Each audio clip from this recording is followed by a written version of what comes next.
The world remembers April 30th, 1945, as the day Adolf Hitler died in his Berlin bunker. But what if history got it wrong?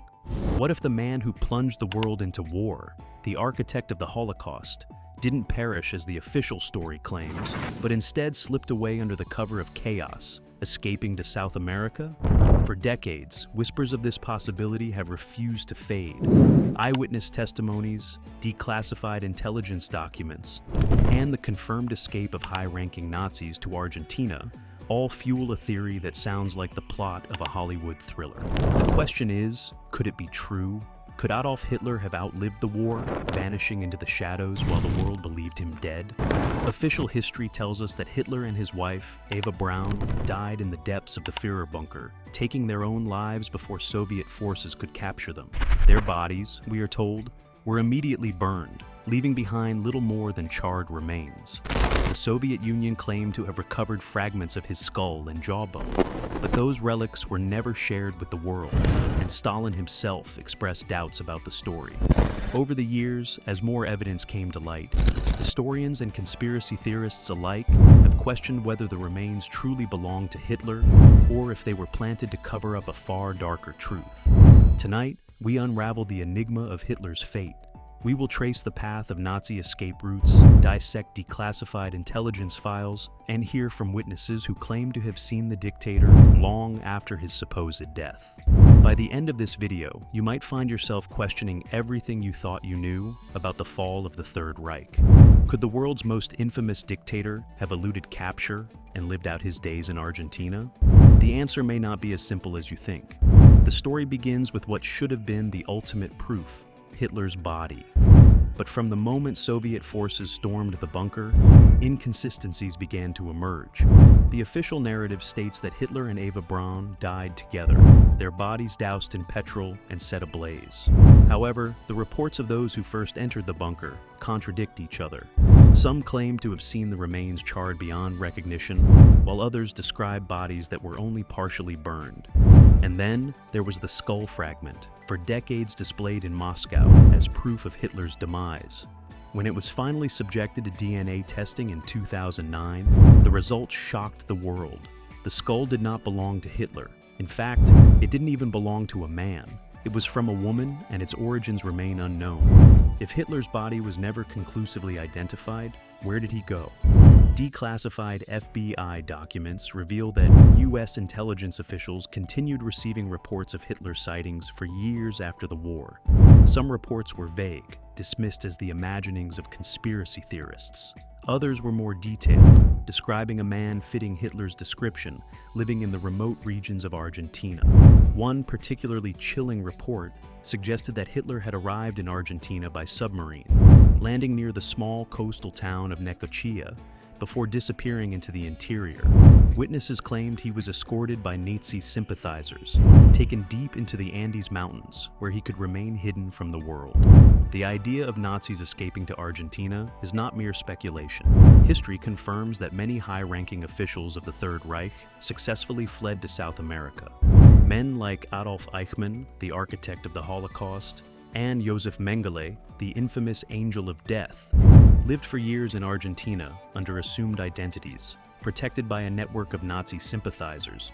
This escape route, known as ODESSA, helped thousands of war criminals slip through the cracks. If Eichmann and Mengele could escape, what was stopping Hitler from doing the same? The evidence keeps piling up, and the deeper we dig, the more unsettling the questions become. If Hitler's body was never conclusively identified and high-ranking Nazis successfully escaped to South America, could it be possible that the dictator himself followed the same route? What do you think so far? Could history have been rewritten to conceal a far darker truth? Let us know in the comments below.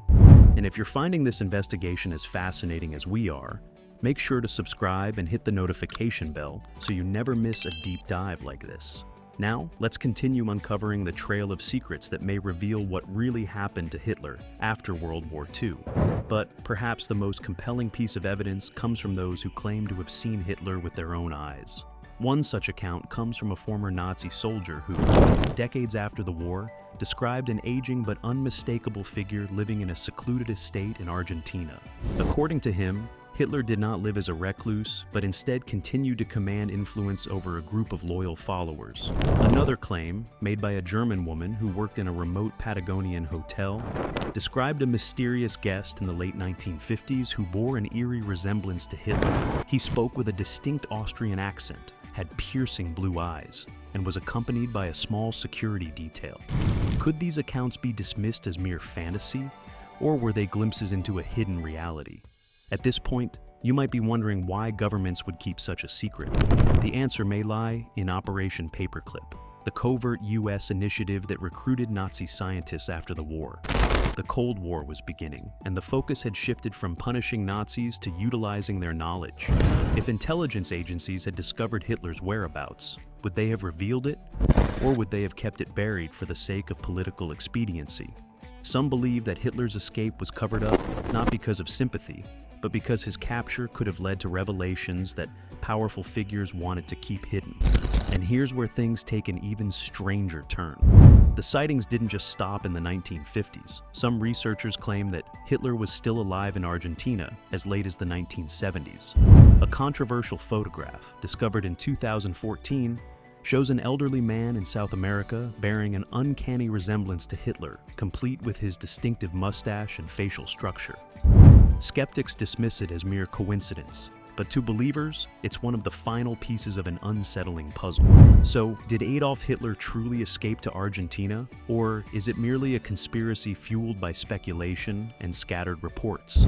The official account, the one printed in textbooks and accepted by mainstream historians, states that he died in the bunker on April 30th, 1945. His body, they claim, was burned, his remains reduced to ashes. Case closed.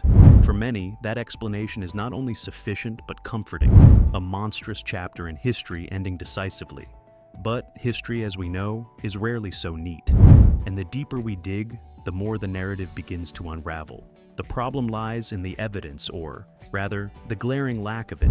No publicly verifiable body, no forensic proof beyond questionable Soviet held, remains that were later debunked. Instead, we have conflicting eyewitness accounts, declassified intelligence reports, and testimonies that suggest something far more unsettling. In the years following the war, governments around the world, including the United States, quietly investigated the possibility that Hitler had survived. But why? If his death had been beyond doubt, why did the FBI, the CIA, and even British intelligence continue to receive, and take seriously, reports that placed him in South America? If he were dead, why were files on his possible escape classified for decades? What was in them that the public was not meant to see? And then there's Argentina, a known haven for high-ranking Nazi officials. We know for a fact that men like Adolf Eichmann and Josef Mengele fled there. We know the country provided protection, resources, and even a network of sympathizers who aided these war criminals. If they made it out, why not Hitler? Testimonies from villagers, government informants, and even former Nazi officers claim that he did. Some say he lived in seclusion, others that he moved between locations under assumed identities. A man who had commanded armies, orchestrated atrocities, and held the world hostage with terror, reduced to a fugitive in hiding, his legacy eroding while he watched history move on without him. Perhaps we will never know the full truth. Perhaps he did die in Berlin, a coward's end beneath the weight of his own failure, or perhaps in the dark corners of history, he lived on. An old man in exile, a specter haunting the fringes of a world that had left him behind. The truth may still be buried in classified archives, hidden within whispered testimonies, lost in the decay of time. But one thing remains certain. History is never as simple as it seems. What do you think? Did Hitler escape, or is this just another elaborate conspiracy theory? Let us know your thoughts in the comments below. If you enjoyed this deep dive into one of history's greatest mysteries, be sure to like, subscribe, and hit the notification bell so you never miss an episode. Until next time, keep questioning, keep exploring, and remember, history has a way of surprising us all.